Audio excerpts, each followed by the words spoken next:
Neben mir befindet sich die wunderbare Yuna. Die haben wir gerade auf der Bühne gesehen. Das war unglaublich schön. Und ich habe die Ehre, sie jetzt zu interviewen und freue mich sehr. Welcome, Yuna. Thank you. Hi. You were just on stage. Is this the first time that you've performed in Germany? Yeah, this is actually my first time in Berlin. I mean, I've been to Frankfurt before, but yeah, this is my first time performing in Germany. It's really exciting. I was looking forward to this show for a long time. So yeah, it's cool. And let's take like a little sort of step back into time. I think you started writing songs when you were 14. Is that correct? Yeah. Well, I mean, I started writing songs. I mean, like poems when I was 14 or 15 years old. But when I was 19, I started to learn how to play the guitar, and I was, messing around with my piano again, and I discovered, hey, I can write songs. So it was an amazing feeling, like when you discover something about yourself, and I just couldn't stop from that moment on. I was just like keep on writing new songs, and now I'm here. So does that mean that you actually really started playing your first instrument when you were 19? Well, I was playing the piano. I learned how to play the piano when I was 6 years old, 7 years old. But yeah, the guitar really helped me a lot in my songwriting skills. And as soon as I could play like 3 or 4 chords on the guitar, I wrote like 3 or 4 songs. So yeah, it was really exciting for me. And what's it like growing up in KL as a teenager? What did you get up to? Well, growing up in KL was a lot of fun. I feel really blessed to be born a Malaysian. In Malaysia, and Malaysia is just so beautiful, and the culture there. We celebrate different festivals out there, and it's very colorful, the culture. I could agree with that because I've been to Malaysia and it's a very beautiful place. Especially KL is cool as well, very buzzing, very fast.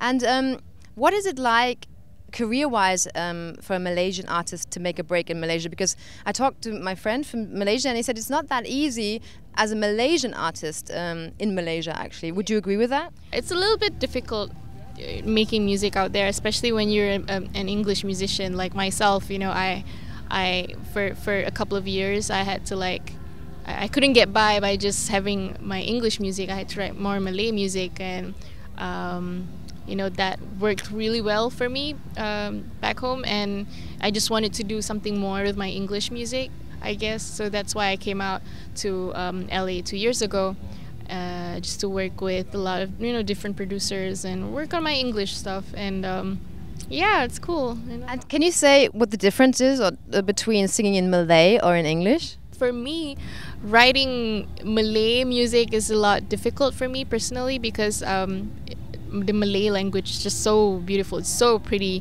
and very poetic, and you got to be careful with the words and with the phrases, and because it's just so pretty and so precious. I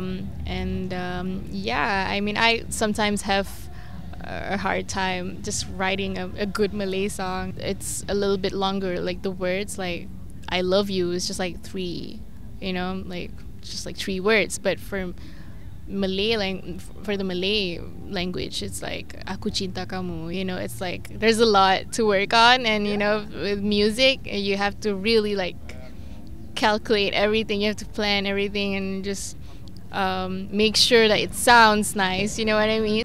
Are you gonna bring me down? Tryna bring me down, yeah. Are you gonna bring me down? Tryna bring me down again. I know you're gonna remember my name.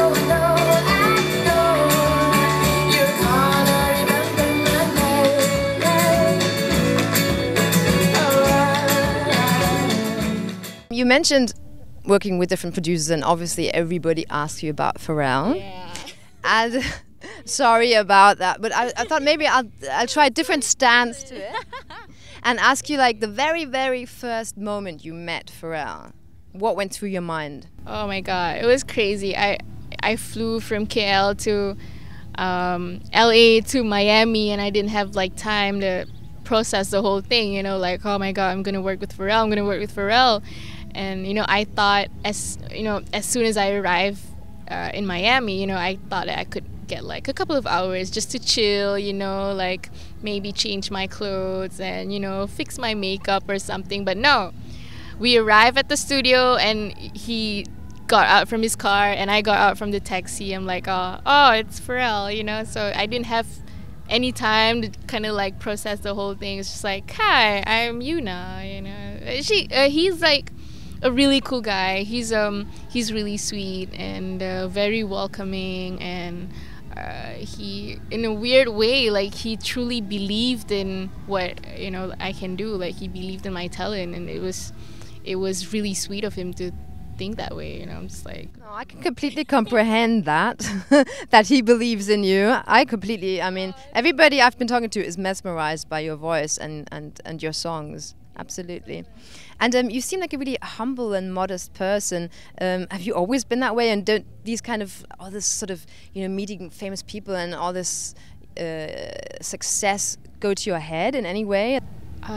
Well, I guess, you know, at some point of the whole craziness, like you know, being a musician, being an artist, you know, sometimes it gets very like crazy, you know. You tend to forget, you know, why you're there. You tend to forget yourself or your roots. But, you know, I'm just really close to my family, I guess. I always go back to Malaysia. I see them, you know, and that keeps me humble.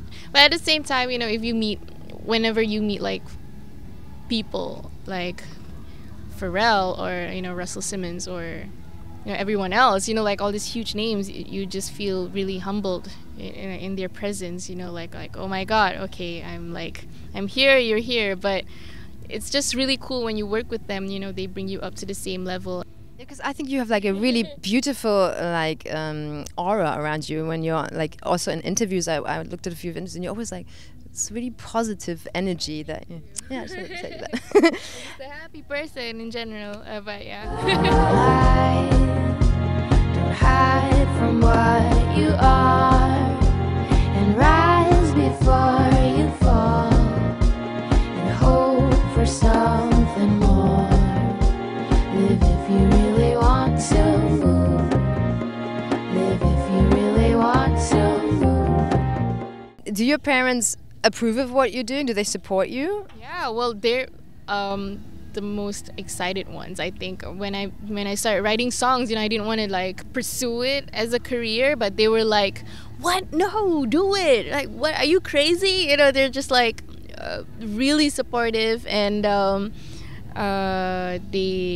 always cheering me on. My whole family, my grandmother, my grandfather, they're just super supportive. They would like watch the TV whenever I come on TV, and you know, they watch all my YouTube videos. It's really cool, the amount of support that I get from my family. So yeah, because I mean, you studied law, and sort of you'd think then, you know, that the parents like, but you know, you studied law, you should do something with like future prospects. You know, in the beginning, that's what I thought as well. I expected them to like, you know, oh no, you're not gonna do music. But it was like the other way around. You know, I was kind of like, I offered like, okay, so, you know, Ma, I'm gonna, you know, continue law school. And they were like, what? No, just do music, you know, like you're doing so well now. You always seek for their approval, and they're like, okay, you gotta do this, you know. Obviously you're Muslim. How important is religion for you?